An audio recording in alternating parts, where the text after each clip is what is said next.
Hello everyone. Before we get to the cast proper, we wanted to take a moment to reflect on recent world events. We are recording this cast on the 4th of March. Just over a week ago, the Russian military invaded Ukraine in an unprovoked attack in an attempt to wrest control of that country from its democratically elected leadership. The people of Ukraine have fought back, and the condemnation from across Europe and most of the world has been swiftly backed up with sanctions against the Russian government. Jamie and I wholeheartedly stand with the Ukrainian people and condemn the brutal actions of Vladimir Putin and his government. Vladimir Putin and his cronies are pushing Europe as far as they can to fuel their egos and prop up their regime. They have lied to the Russian people, to their own military, and to allies who in good faith try to prevent the escalation. They have brought in new laws to suppress the Russian people telling the truth about what is happening in Ukraine, and fabricated stories to justify their own bloody actions.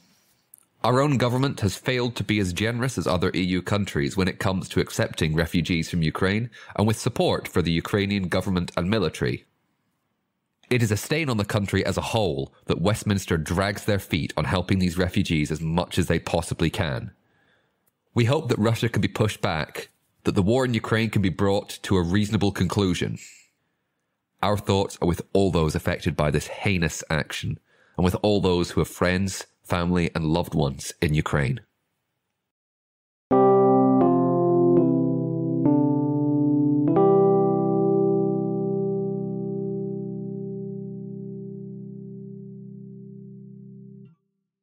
This is Brainwaves episode 93, bringing you the best in tabletop gaming news. These are the headlines for the week of the 7th of March 2022. Tabletop Community raises money for Ukraine and for trans kids in Texas. And award season kicks off with the As d'Or. All this and more on this episode of Brainwaves.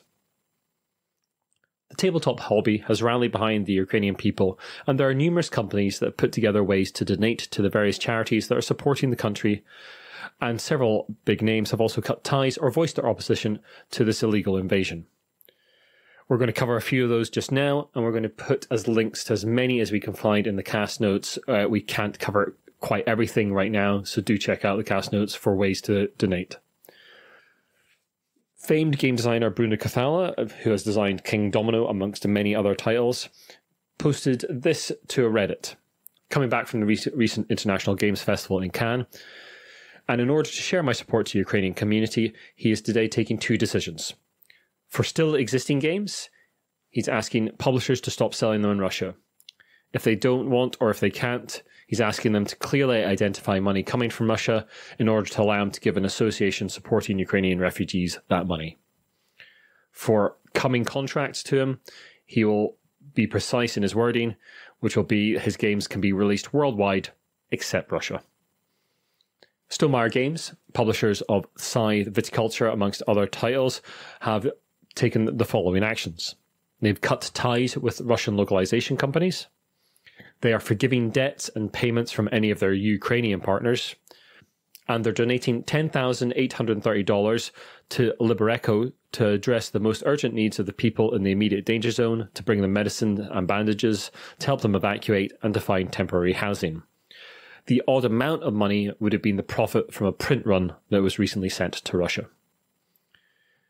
Fide, the International Chess Federation, had an extraordinary meeting of the Fide Council on the 27th of February. The statement's fairly long. I will link to it in the show notes, but effectively they're going to be removing any flags from Belarusian and Russian competitors. They're cutting ties with any sponsors of the Fide chess tournaments that are from Russia or Belarus, and they have also they're going to condemn any statements from any members of the Fide Council in support of military action in Ukraine. Jamie's going to take us through some of the companies that are raising money for Ukraine now. Local role-playing game company Handiwork Games has sold art prints in aid of the Help Ukraine emergency appeal, and unfortunately those are now sold out, which is, it's an applaudable gesture, definitely.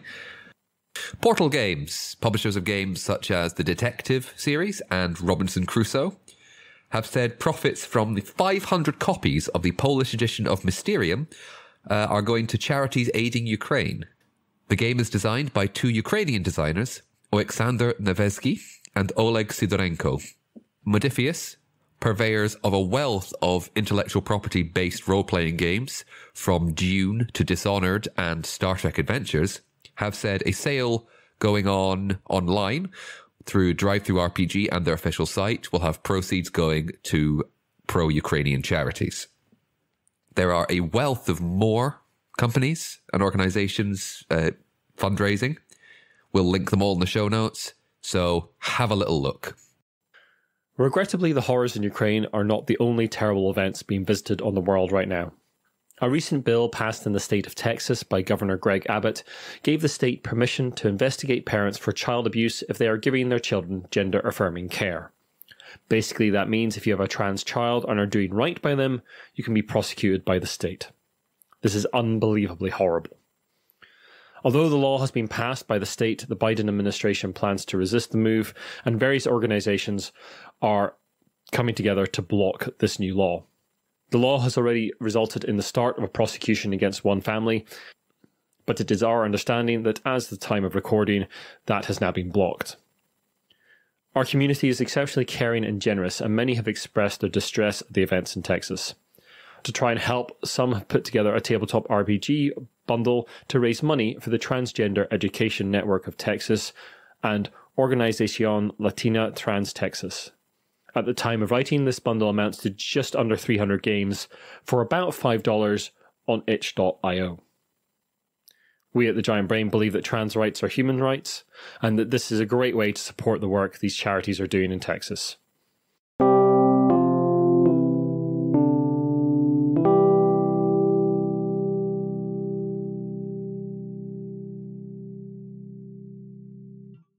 Awards season has started to kick off. I mean, I say it's started to kick off. It never really ends. It's a wholly repeating cycle. It is a board game swallowing its own tail, if you can imagine such a thing. But yes, first up for the year, I think it's first up for the year, is the As d'Or. Now, apologies if my mangled French is offending you. I would like to get better.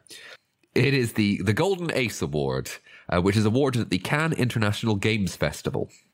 The Game of the Year was won by Seven Wonders Architects, designed by Antoine Bauza and published by Repost Production. The Kids Award was won by Bubble Stories, designed by Matthew Dunstan and published by Blue Orange. The Insider Award was won by Living Forest, designed by Aske Christensen, published by Ludonaut. And the Expert Award was won by Dune Imperium, designed by Paul Denon and published by Direwolf. Well, Iain interviewed Matthew Dunstan of Postmark Games recently in a written interview, and he was involved with Bubble Stories. So congratulations to Matthew. Well done to all the winners. I will say, I don't know if this is controversial. I don't think it is. We both played Seven Wonders Architects on Board Game Arena recently in a 3-player game.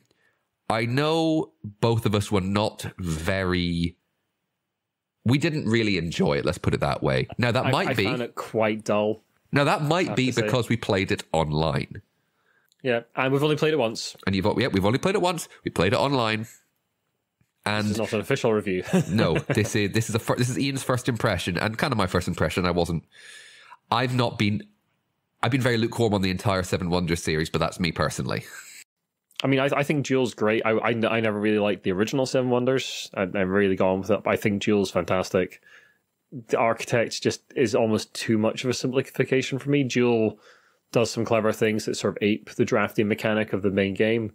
This just doesn't feel right to me. But you can try that winner on Board Game Arena, and Living Forest is also on Board Game Arena as well. Well, everybody, don't worry, because we will eat our hats because they've won some awards. So what do we know, huh? Indeed.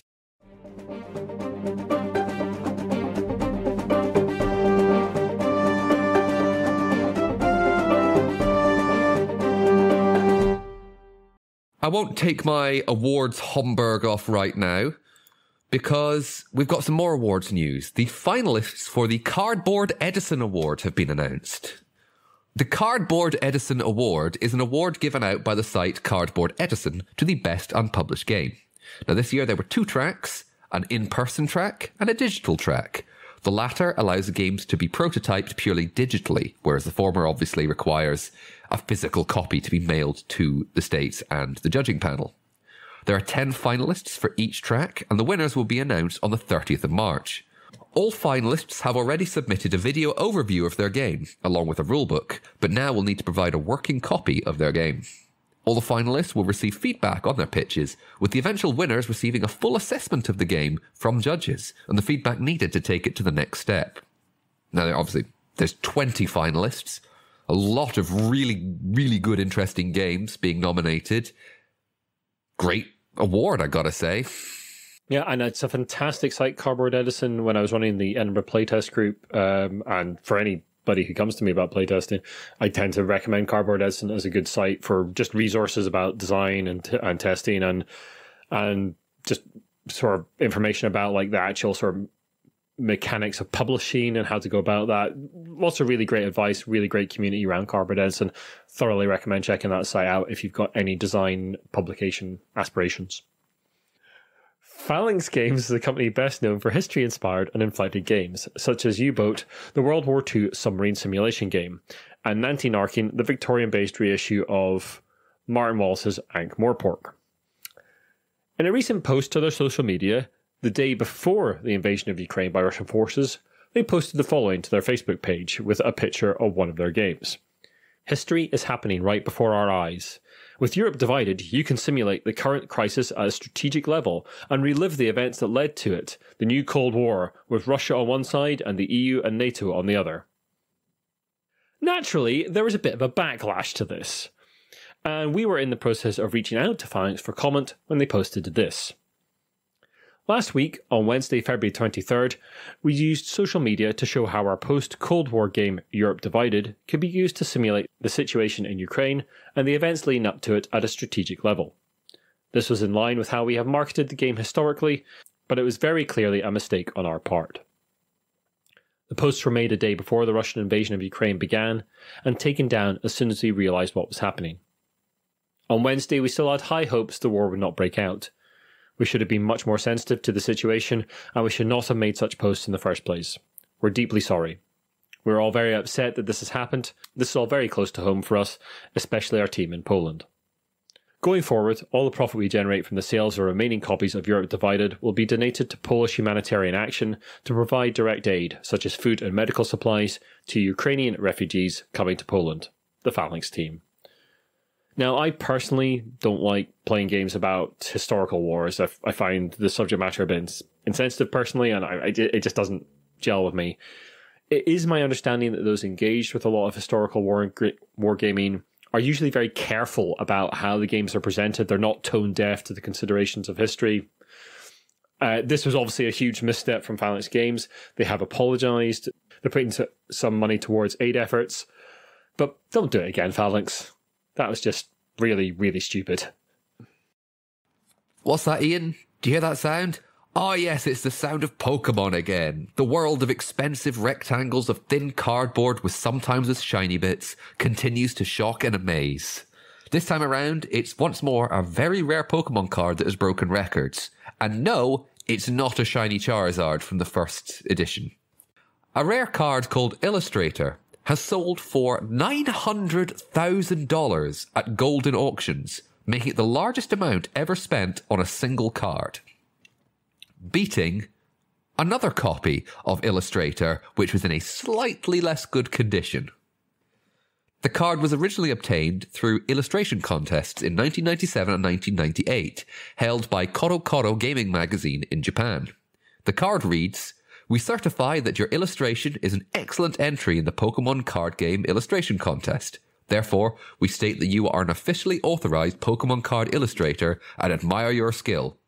And it contains artwork of the Japanese Mickey, or Pikachu, by Atsuko Nishida.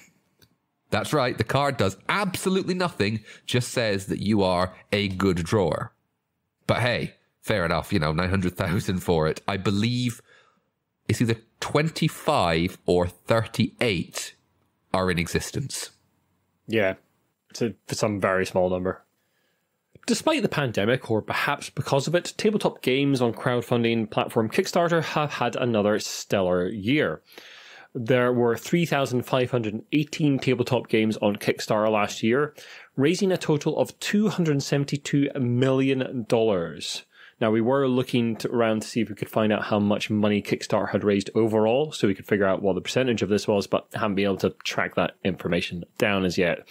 The number of tabletop projects raising over $500,000 passed 100 for the first time at 101.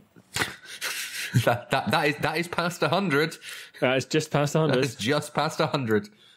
And the top tabletop game was the Avatar Legends RPG, raking in $9,535,317.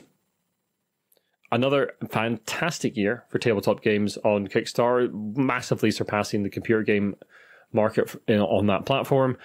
But 2022 could be an interesting time for Kickstarter. GameFound is nipping at its heels. People are starting to show their dissatisfaction with the company's blockchain plans, which they are showing no signs of abandoning. And yeah, it's going to be an interesting year for board games on Kickstarter, I think. Tabletop games on Kickstarter in general. Yeah. But talking about companies doing very well from lockdowns. With the coronavirus pandemic in its third year now, we're still seeing businesses doing very well from the periods of enforced lockdown. One such company is Roll20, the digital role-playing website, which recently reported over 10 million players on its site, with half of that number since March of 2020. Alongside that startling statistic, there is a new CEO in town, after co-founder Nolan Jones announced he is stepping aside, but will still be there in an advisory role. Ankit Lal, formerly of Google, is taking up the post, having previously been at G Suite, which is now called Google Workspace, as the head of product and business strategy. He's been an advisor for Roll20 since last year. There's also a number of updates hopefully coming this year for Roll20, including a GM hub with system-agnostic tools, UI improvements, and updates to performance and speed. They can't come soon enough. Yeah, Ian, I mean, we've used Roll20 for Blades in the Dark campaign. I very much enjoyed it. I thought it was very good. I've used it a bit for Dungeons and Dragons. It's fine. It's very D&D focused, unsurprisingly. I mean, most of the virtual tabletop RPG stuff is very Dungeons and Dragons focused because it is the biggest role-playing game. How big is it exactly, Jamie? Ian, I don't know. Oh, wait, I do. Because every quarter, the OR report details the games played on Roll20 and throws out some numbers to show what's doing well. Imagine that. It's almost like we had these two stories linked. It's like we're professionals. I wouldn't go that far. I wouldn't go that far. By system, Dungeons & Dragons sits on top with, I was going to tell Ian if he could guess it, but he's got the document in front of him so he can see, 55% of the games played being Dungeons & Dragons, followed by Call of Cthulhu at 9.3%. Pathfinder 1st Edition sits at 3.3%, and Pathfinder 2nd Edition at 1.14%. Fifth place is a tie between all the Warhammer titles and all the World of Darkness titles, and there's quite a few of all of them. Ian's personal favourite, and I think one of my favourites now, Blades in the Dark, sits at 0.41%, which is in 12th position. Yep, we'll link to the whole thing in the show notes. There's a full breakdown of every single system on Roll20, basically, and the percentage of games that are on there. It's a little interesting to me to see the first edition of Pathfinder outperforming the second edition. I don't know how Paizo are going to feel about that. We were chatting about this a little bit before we started recording, and my predominant thought in that is a lot of the first edition material is available for free online. So why would you not be more inclined to play that? I can get this really rare splat book that has these really cool variants on the investigator class. Cool. I don't have to pay X amount of money for it. And it's my understanding that second edition Pathfinder is more of a tweaking of first edition. It's not so much like a full new game system as such. There's a lot of tweaks and stuff, but that's just my sort of vague understanding of the situation. Yeah. And I played second edition at my first UK Games Expo when they were still trialing it in 2018. 18? Yeah, possibly. Maybe. I don't know. Yes, 2018. Who knows? Time has no meaning anymore. I don't time. What is time anymore? Before we sign off from the news and get on to the last little bits and pieces of the cast, it's time for some industry speculation. Altifox Capital, an asset management firm, has suggested that Wizards of the Coast should become its own company and break away from the parent conglomerate Hasbro.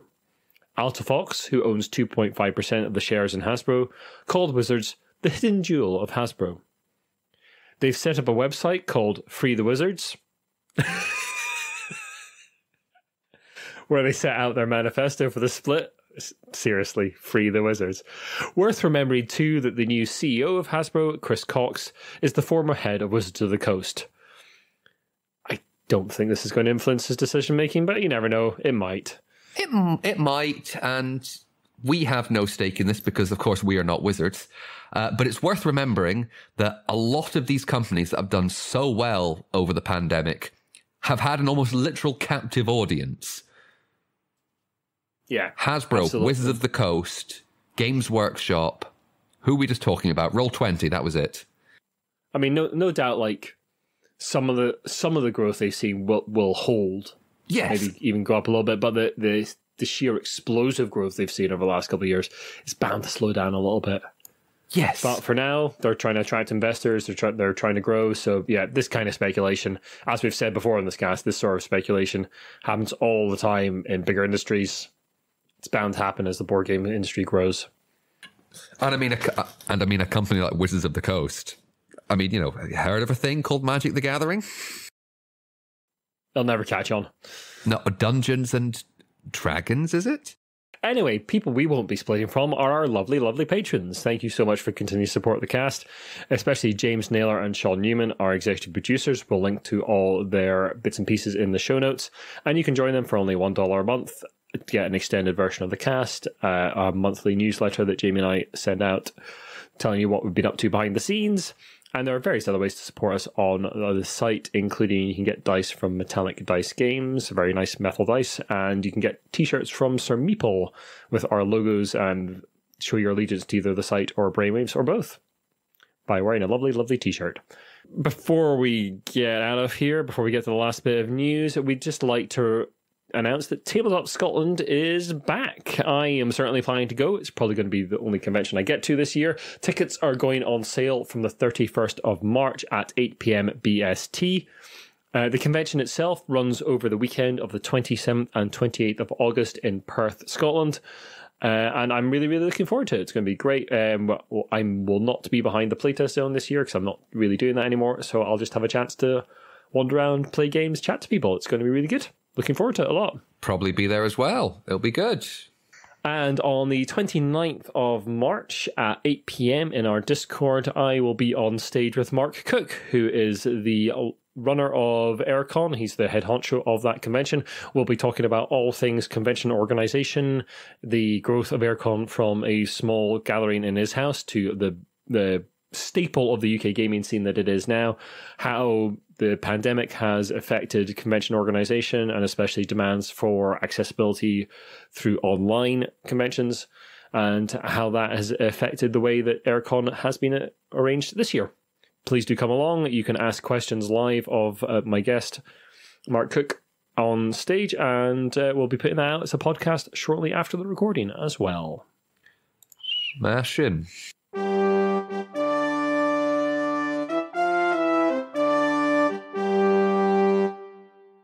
Anyway, Jamie, before we leave, I believe that's the flapping of wings. Yes. Now, board gamers are like Freemasons, of course. They may be secretly everywhere, have their own coded phrases and gestures, and they secretly control the world. Now, of course, I'm joking about only one of those things. I'll let you work out which one. Further proof that gamers are slowly encroaching upon society is evident in a clip from the soap opera Coronation Street, shared by Elizabeth Hargrave, the designer of Mariposas, and the cultural juggernaut, there I go again with cultural juggernauts, Wingspan, the game of birds and the eggs who hatch them. In the clip... I mean, you're correct. I had to think about that for a second. I was going to say the eggs who lay them. I was wrong. Basic biology. In the clip, 3 characters are talking, while one is reading the rulebook of Wingspan, which is clearly visible and legible in the shot, whilst another mentions and explains the game. According to Jamie Stegmaier, head of Stonemaier Games, the publishers of Wingspan, they were contacted in November about Wingspan being used as a prop in the show, and were given a sample of the script in which it was mentioned. They cleared it, and it appeared in the episode. Nice. Yeah, always lovely to see board games getting a bit of mainstream attention. Thanks very much for listening, everyone. If you like what you've listened to, then the best way to help us out is to share the podcast and drop us a review and rating on iTunes.